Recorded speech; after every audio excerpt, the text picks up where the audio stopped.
I want you to go back with me to Amos, please. And I want us to look at chapter 5, verse 19. Now, when you read Amos 5, it's really not a good chapter. It's where God is actually telling Israel, your time's up. And bad things are going to happen to you, and you can flee from them, but they're going to hit you. That's basically what the message is in Amos 5. But I've decided to annex that particular verse and to use it to bring home a point that I'd like you to become conscious of. It says in Amos 5 verse 19, "It will be as though a man fled from a lion, only to meet a bear, as though he entered his house and rested his hand on the wall, only to have a snake bite him." Now, when you think of that, you know, you kind of feel like, wow, he got away from the lion, and yeah, he also got away from the bear. And when he felt comfortable, when he was leaning against the wall, he was bitten by a snake. Now, I want to just remind you that you are on planet Earth. And that there are lions and there are bears and you are running away, but never become complacent in your home. Because that's where you're going to be bitten by a snake. And home doesn't mean necessarily a real home. But home means a place where you feel comfortable. A place where you think that nobody can get you. That's where you need to be careful. Because the snake's there. You see, when I looked at this and I saw, first of all, a lion, then I think of Daniel 9 and I think of the image of Babylon. What he's revealed that is as a lion. And if you read the book of Ezekiel, and even in Isaiah, there's certain hints towards, but particularly in Ezekiel and Jeremiah also, there's this constant making Israel aware of Babylon. The lion. And how that God warned them over and over and over, watch out for the lion. And they heeded the message to watch out for the lion, but finally the lion came and took them. Now in the story here, it would be that the lion ate them, not the snake. The lion got hold of them in the end. They were taken captive to Babylon.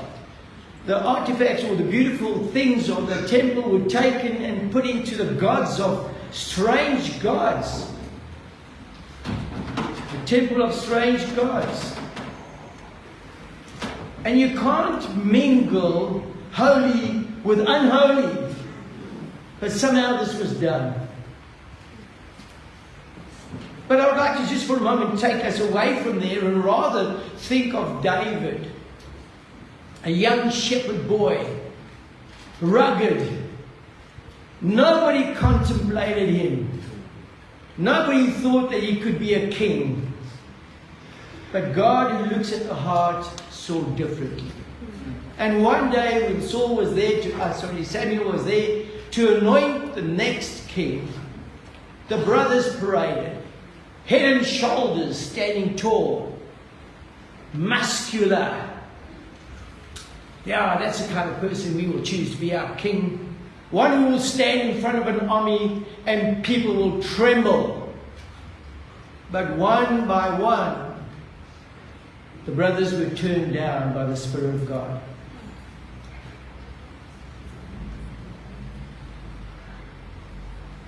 And beauty is always in the eye of the beholder. And God saw a beautiful heart, a man whose heart was after his own heart. And finally, Samuel turned around and said, Lord, we've run out of people. Nobody else. And God says, no, there's one working. There's one who's out in the field, one who has been prepared, as you quite correctly told us. And what was he doing out in the field? He was fighting a lion. In actual fact, he tells Saul, let me get it right again. Saul, the king, he tells him, why are you scared of this Philistine, this uncircumcised tongue?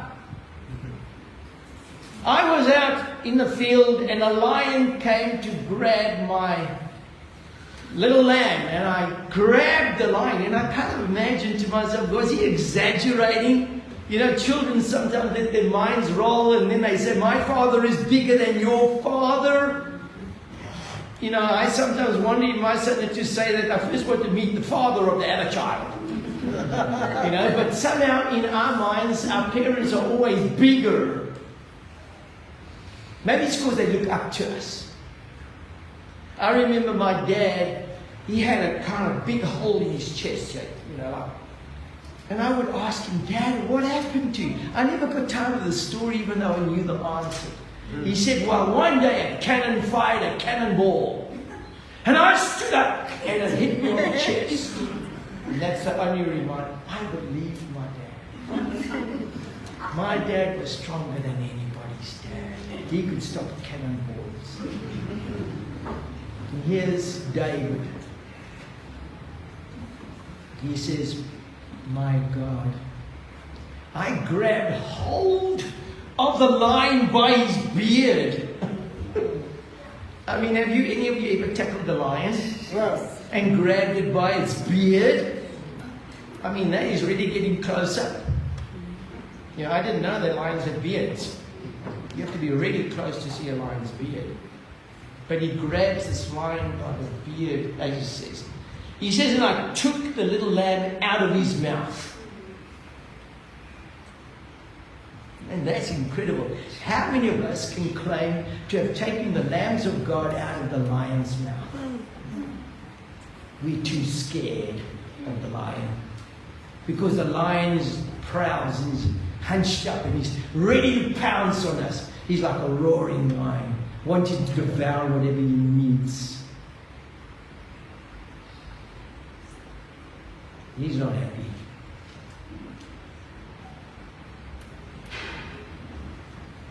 But David claims, I beat the lion. I grabbed him by his beard. I took the lamb out of his mouth. Killed the lion. And he said, that's not all. One day a bear came. You know, I've seen what happens to people who go up against bears. They don't walk away without wounds. Sometimes you're lucky to walk away. They got claws with long nails. I mean, what more ferocious beast could you be using than a lion who's hungry and a bear who's, you know, they say that some people get as angry as a bear. It's like a person who's just lost control. They will fight you teeth and claw. Isn't it? Have you come across people like that? They just seem to be bears. You don't want to hug them. You want to run away from them. But he says, I grabbed a bear when it also grabbed one of my lambs that I was supposed to look after. You know, Jesus said that bad shepherds run away when bad things come to the sheep. But a good shepherd protects the sheep. And David said, I was a good shepherd. I wasn't scared of the lion. I wasn't scared of the bear. And he says to Saul, this uncircumcised man, I'm going to go out against him in the name of the Lord. And we know the rest of the story. He grabbed Goliath by his head and chopped it off. And they sang songs. Saul killed so many. But David, man, he's killed thousands. People trembled when they heard that David was the king. The Philistines in particular. Because they were constantly fighting Israel. But David always leaned on the arm of the Lord, the true lion of Judah. Not pouncing lion, the one who wants to be a wannabe No. He, like Paul said, I know in whom I place my confidence. So we can't say about David that he ran away from the lion and that he ran away from the bear, but I can say about David, when he was sitting in his palace thinking all was right and the nations were humble before him, he leant against the wall and he saw a woman bathing herself. And little did he realize he was about to be bitten by a snake. You know, dear friends, one thing about the snake, his poison is already flowing through us. Did you hear me? According to Paul in Romans, he says, because of one man's sin, we have all been bitten. Even Christ had to be bitten. On the heel, though. But he had to be bitten. The venom of that snake had to go through. Otherwise, it wouldn't have been a fair battle, would it? He couldn't say, I defeated the devil, if he didn't have any venom in him. But he crushed the snake. And then he said to us, according to Paul, in the last chapter of Romans, he says, we will crush Satan under our feet. He said to the serpent, right in the beginning, he said to him, I will take it on myself to put enmity between you and the serpent. And he was talking about the woman's offspring. Those who had already been bitten by the snake, whose venom was already flowing through them. Dear friends, please do not forget that you need the balm of Gilead, because you have been poisoned by the snake already. And just when you think that you are the bee's knees, pride always proceeds. I'm counseled that what destroyed the snake in heaven was his beauty, his pride, his intelligence. Some of us do wonderful things for God, and David did. But he was not exempted from the bite of the snake. Paul brings to my attention that what the law does, the law reveals that I've got poison in me. Because I would not have known what sin was until the Lord said, thou shalt not kill. Because within me, it's my nature to kill. I might not do it physically, but I do it with my words. Jesus actually told us, even if you think anger against your brother, we've already murdered him. The difference between the actual thing is that if you cherish that anger in your brain, it's going to become an action. And some of us are just prevented from doing what we wish we could do because of circumstances. But if circumstances could be in our favor, I want to tell you some of the things that we will do will be atrocious. It will be evil. And I'm counseled very clearly that before the flood, the thoughts of man were evil all the time. And all they did is contemplate how worse they could be and how they could carry it out. No wonder Psalm 1 says that we should not be found in the counsel of the wicked.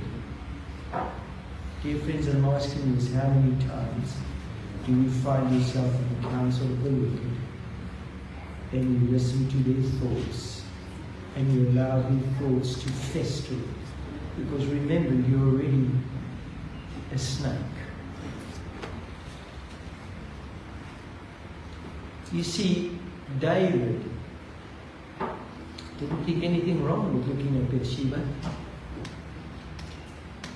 Didn't realize anything. He thought it was innocent, and to a certain extent it would be innocent. And then one day he finds out she's married. that should already been a flag. Do not touch. Do not go near. She belongs to somebody else. Should have been the warning, but the snake in him, the poison in him. Little did he realize he was leaning against the wall and the snake was about to bite. But he cherished it. He didn't think anything wrong. And he put his thoughts into action. He invited her over for a meal. You know, Joyce Meyer, I don't know how many of you know her, dynamic woman. I love her ministry. She's just interested in women. So men forget about it. You know. But she says that so many times her battle started while she was still in bed. She would wake up and her thoughts would be about things that are going to go. And by the time she put her foot on the ground, she was already killing people. She was already made up her mind, I'm going to tell that person exactly what I think about him and everything, because it was already been pondered on and thought about, and she knew exactly what she was going to do. You know, they told me the difference between manslaughter and murder is that manslaughter, you're thinking about it, you haven't done it yet. Murder is actually when you think and you've done. But how many of us, and this is what they use, don't they? When you drink and drive, they say you are a murderer. No person who ever drank and drove and killed somebody ever thought about killing somebody. But the moment you put that liquor in your mouth and you went behind the steering wheel, you actually were prepared to kill somebody. It's just that your whole presence of yourself became obscure. You know that drunken drivers think that they are the best drivers in the world. They test them. They test them by getting them to walk on the line or to even touch their nose. Now sometimes they can get away with that. Then they put him behind a car. And this has been proven. They give them one beer. One beer. They're starting to react a little differently. 2 beers, they start knocking cones around. They think they're really not. They think they've got so much space between them and that cone. You see, somehow something goes wrong with the brain. They don't see properly. If you throw something at them, they'll catch it a little later. You know, sometimes people, when I tell them something, they'll catch it a little late. Because their brains are so sharp. When we become dull, as our senses become dull, we don't have to drink wine to experience that.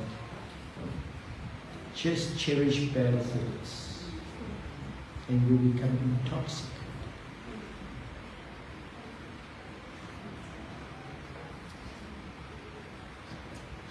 We are told about the lions, and we are told about the bears. We are told about the Catholic Church and the Pope and what he's doing, and we're told about the lion, and we're told about everybody, and we are not going to let the lion get us. We won't let the bear get us, but the snake has already got you. You lean against the wall, you think you're right, and you're like a man who says, Lord, I'm so glad I'm not like that person over there. And the poor publican beats upon his chest and he recognizes he is bitten. He has been bitten by the snake and in great need of mercy. Grace.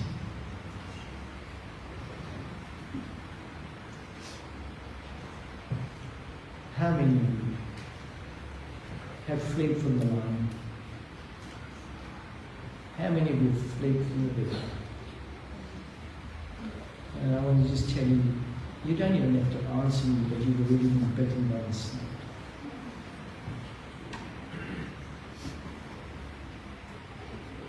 And only Jesus. We have to become the snake. And only by beholding that snake can we live. Because somehow by beholding him, he who was bitten by the snake became the snake bitten people healer. You see, we need him. We need to drink his blood. We need to eat his flesh. Because only by doing that will the snake that is within you be killed.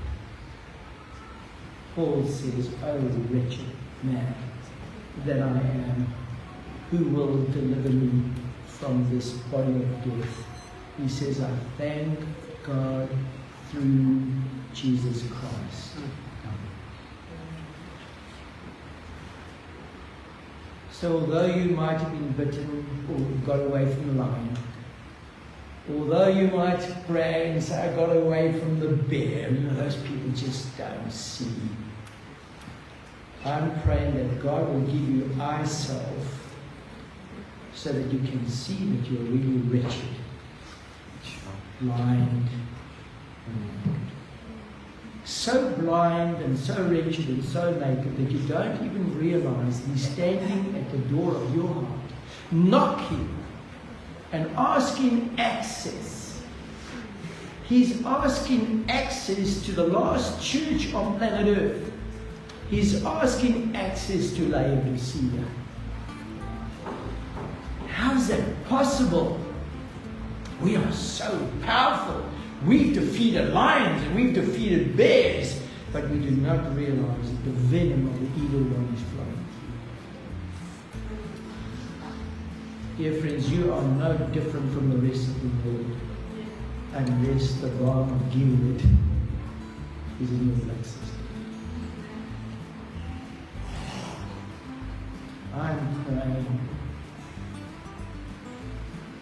that you won't think that you're sick to be bitten by a snake.